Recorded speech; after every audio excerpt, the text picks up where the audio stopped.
throwback games from Kareem Hunt and JuJu Smith-Schuster really paved the way for this, and on top of the defense just completely dominating as usual. But guys, let's just talk about it. I'm seeing right now on ESPN right now, they have JuJu talking right now. He's the player of the game. What did you make of JuJu Smith-Schuster coming out here and doing what he did when everyone's been questioning the receiver room? JuJu just comes right out and gives us a great throwback Pittsburgh Steelers type performance tonight. Well, I said this, and I was adamant about it all week. I said that JuJu Smith-Schuster was a guy that had a lot of ability. Once he gets healthy, he can catch a lot of balls. I still say he's a young guy. He's only 28 years old. I hadn't been in the league that long. And it took him coming back here to actually show what he can do. And so once you're healthy and you're able to do what you can do, which he's a great receiver, he can get open. He finds holes and windows. We've seen it tonight. My thing is, I said, JuJu was a guy that was a very capable receiver. And him going up to New England was one of those where you have, young guys coming in. But JuJu, man, he's a baller. He's always been a guy that has been a dependable possession receiver for us, and he had to show it tonight. Like the same thing, 7 for 130, 18.6 yards a catch. JuJu hadn't lost anything.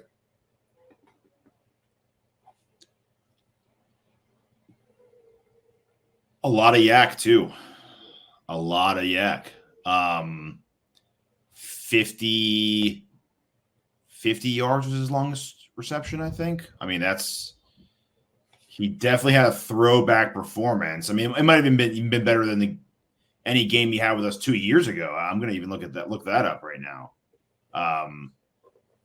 Yeah, I believe it is. So he had one reception that was longer than this back in 2022 for 53 yards. But just a great performance by him.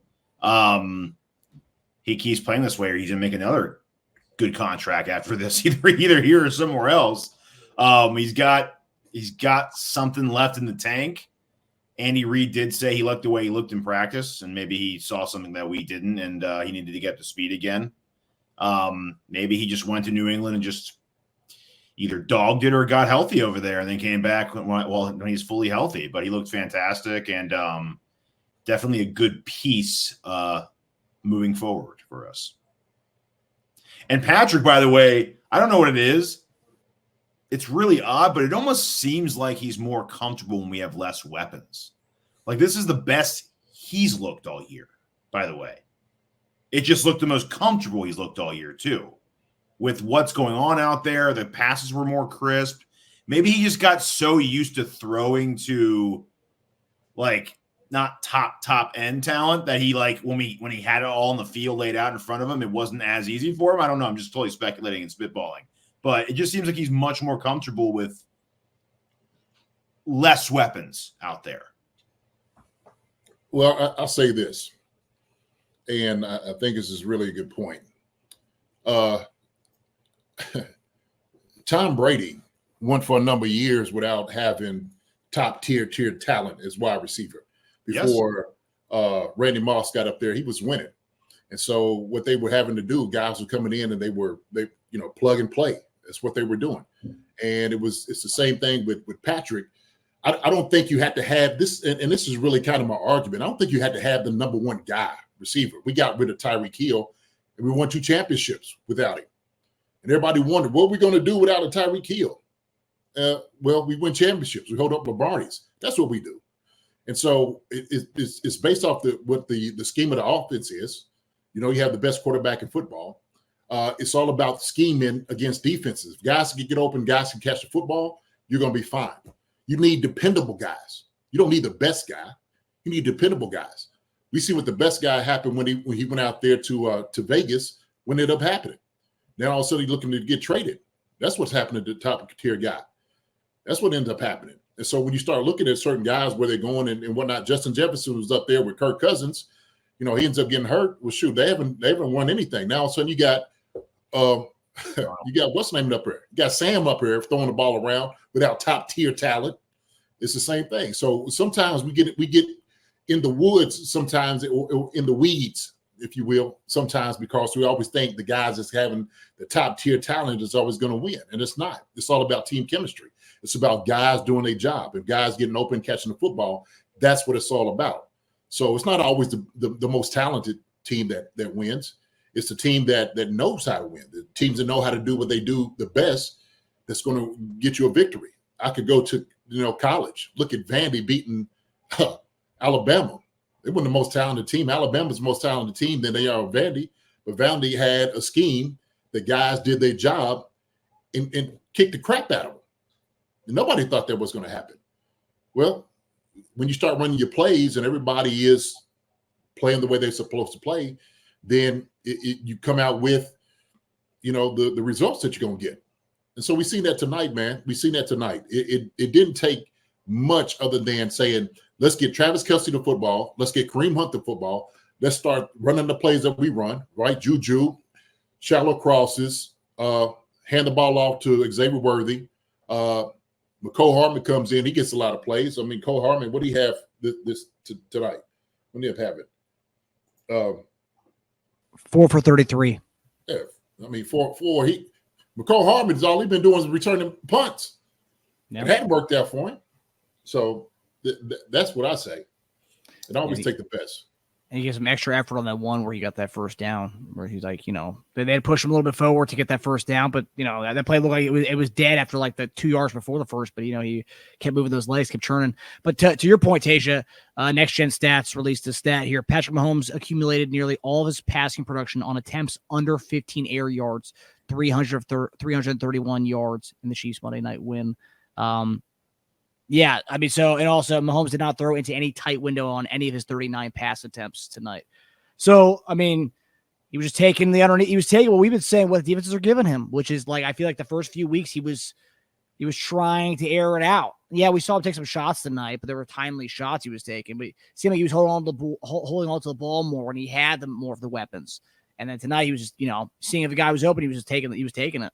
And that's kind of what he wanted. It's kind of what he did last year. It's kind of what he did 2 years ago when he won the MVP. So, I mean, that is what he should have been doing all along, I'd say.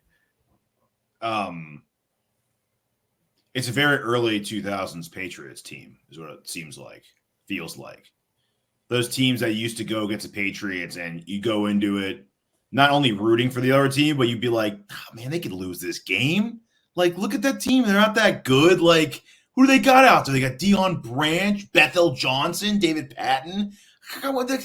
Dude, Jets are going to win tonight. They're going to win. I'm taking the Jets. Put $100 on the Jets. And then they just come out and, just methodically beat you and, dominate them. And you're like, then when you're watching, you're like, this team can't do anything against them. And it almost seems within reach in the game. Because this game did too, right? We should have been beating them by a lot more, but we weren't. It was kind of a close game scoreboard-wise, but it just felt like domination. And you look at all the stats, it was. I mean, we absolutely obliterated them. I mean, doubled the time of possession almost. Yeah, 20 to 39, 56. Total yards, 220 to 460. I mean, it should be way worse than 13 to 26. The one issue we had, and, they are a good team at this, is red zone defense. And they did a good job in the red zone. 2 of 7. I mean, 7 red zone trips is ridiculous, but 2 of 7's not good. We did kind of bite ourselves in the foot there in the red zone. The quick slant to Juju, which turned out to be a great interception by Colin Saunders. We should have run the ball there. I don't know what we're doing there. Just run the ball with Kareem Hunt 2 times. I mean, I just thought there was once. No, I know. I'm just saying you run it. Just keep going to him until he doesn't get in. I mean, he's falling 4 for 4 yards every time he touched the ball tonight. So I didn't really like that. That was a one. But talking about Juju, this is an interesting stat I saw. So Juju had 130 yards in the night. His last 100-yard game was October 23rd, 2022 at the 49ers when he had 124 yards for Kansas City. This 130 yards, the most yards he's had since January 10th, 2021. That was in a playoff game with Pittsburgh. 157 yards against the Browns. And then before that, it was the most regular season yards he's had in a game, and that's December 9th, 2018 against the Raiders. So this was a real throwback night for JuJu Smith-Schuster. And a lot of Patriots fans are pissed off because they feel like he produced more in this game than he did all year for them last year. I think pretty close. It is pretty close, I think. Just this game alone, which is kind of wild. He had 260 last year. So, yeah, it's pretty close. But you know, like we were saying, man, it's sometimes it matters where you are. Come on, baby, go. Yes. That's a first down. That's a first down. This football season, I'll be putting down normal sodas like Coca-Cola for Olipop. Olipop offers a healthier alternative with its low sugar content and natural ingredients. Olipop is more than just a drink. It's a wellness companion that supports your digestive health. Packed with prebiotics, this fizzy elixir helps promote good bacteria in your gut, leading to improved digestion and overall well-being. So go ahead, click the link in the description and use promo code SODALOVE and get your can of Olipop so you can enjoy the game guilt-free. Go Chiefs. Use the promo code SODALOVE for 15% off now. It really does. And I said this before, Bill Belichick is a guy that's not going to suffer fools or, you know, people being hurt. He's going to demand you come out there and you play and all those different things. And that's the organization. I think that's the reason that he's out of football right now, to be honest with you, just for the simple fact that maybe he didn't want to turn over a new leaf with some of these new guys, but also too, you know, trying to manage and maintain guys and their health. You know, for him, it was like, hey, why do we have to wait for you? You know, this is the New England Patriots. Okay, you should be wanting to play here. We're champions up here. So I think guys don't understand when you get into a different culture how these things really how they operate, what guys really don't want to be, and so I think that affected him a lot. And just like Mayo was talking about, say, hey man, we just need the JuJu get healthy, so we gave it to younger guys. Well, JuJu had a whole off season to get healthy during the the preseason and training camp to get healthy. Now, you know, he didn't have high maintenance, coming through these first few weeks. It was Rashee Rice that was catching all the balls. Now, JuJu, we've seen what he can do. And I said this, man, hey, fellas, man, it was only 2022 when we had JuJu. Man, it hadn't been that long. You know, I just, for me, I think because we don't see things immediately, or if somebody has a bad year, it doesn't work or something, I think everybody just believes it's not the same guy. And I do believe that systems do matter. They do matter. We see that all the time when, kind of talking about New England, how many guys, coaches left New England and try to take the Patriots way somewhere else, and it just didn't work. So the system didn't work. Yeah, not having Mac Jones also helps too. Well, yeah. Well, I will say the Belichick thing's valid, but it was Mayo that eventually released JuJu. So Mayo himself couldn't wait for him to get healthy. So it wasn't only Belichick who did that. Mayo, I guess, lost patience with. So you don't think Mayo being offshoot of Belichick, like literally, I'm sure he's hearing anything for Belichick as far as just your team now. He got everything for Belichick as far as who to keep, who not to keep, and get rid of. I guarantee that happened. Yeah, no, I'm sure. I just wanted to be fair. It wasn't actually Bill who got rid of him in the end. It was Mayo. So Mayo wanted him to be healthy, but he couldn't wait for it either. I will say, even with this game, I still want to go get a receiver, because even in 2022, with JuJu being 2022 JuJu, we still traded a third for Tony that year. So even with that team, we still thought it was worth a third-round pick to put us over the edge. And without Tony, we don't win the Super Bowl because of that punt return. So to be fair, adding a receiver that year helped us win the Super Bowl. So by that same token, if you want to say it's the same team as 2022, that's fine. Then we should go get a receiver then with a third or fourth round pick. Actually, I said it's better than 2022 is what I said. I've been saying that, Tej. Okay. This Kelsey's not better than that, Kelsey. It's definitely better than 2022. Absolutely. And Xavier Worthy is better than an MVS. Better than an MVS. You disagree with that? 2022 MVS is better. Is not compared to 2024 Worthy? I don't know. We'll see what his stats are. No We'll way. see. Let's see if he gets 700 yards this year receiving. I don't know if he will. Well, I think he already has more touchdowns than that 2022 MVS, Teja. And I'm talking about total touchdowns. That's because Kelsey had 1,311. Right, but we're talking MVS and we're talking 2022 versus 2024 is what we're really doing. Yeah, and then overall, and that Xavier Worthy's already got more touchdowns than that entire year that MVS had. What are you talking about? He's a more dynamic player, dude. That's not going to undo the difference of Kelsey versus Kelsey. We're going to miss 700 yards of Kelsey. We're talking about MVS and Worthy's. No, we're not. We're talking about total receiving and tight end yards, touchdowns, and reception first 2 seasons, dude. Well, listen. First off, my first point was different Kelseys. Well, okay, different Kelseys. But what we've seen this past couple of weeks, right, is old Kelsey from 2022 throwing the football. He's getting open. He's catching the football now. Maybe some things that they're doing a little bit differently to get him open. And the thing is, if Kelsey let's say he gives us, I said 70 to 80 catches. If he's doing that, right? He don't need to have 1,700 yards. How many yards? He don't even need that. And I'm saying this because our running game, when is as dominant as it is now with Kareem Hunt, if Kareem Hunt's running the way he's running, okay, that changes things offensively, scheme wise. I mean, it opens up your whole offense now, what you can do. Now you got 4 legit tight ends. They had 14 personnel on the field. How many times have you ever ran that before, having 14 personnel? Never. So now you got 4 legit tight ends that can catch football. You got a Jody Fortson, you got Travis Kelce, Noah Gray, and Jared Wiley. You ain't even heard Jared Wiley's name because he don't really get no catch. Yeah, right? No need, I guess. Yeah, and so that's what I'm saying. So now all of a sudden, let's just say you taper off, right? And if you take let's say you take and put to whatever you want to do. So let's say JuJu comes out and still catches 60 balls, right? He's on pace for it now. Now all of a sudden it changes. Travis Kelce doesn't have to have the 100 catches he made in 2022. Okay. You start getting McCall Hardman some looks. Justin Watson's a better player than he was in 2022. It was and so we start looking at different guys. Now look, Tage, I'm not taking away. Okay.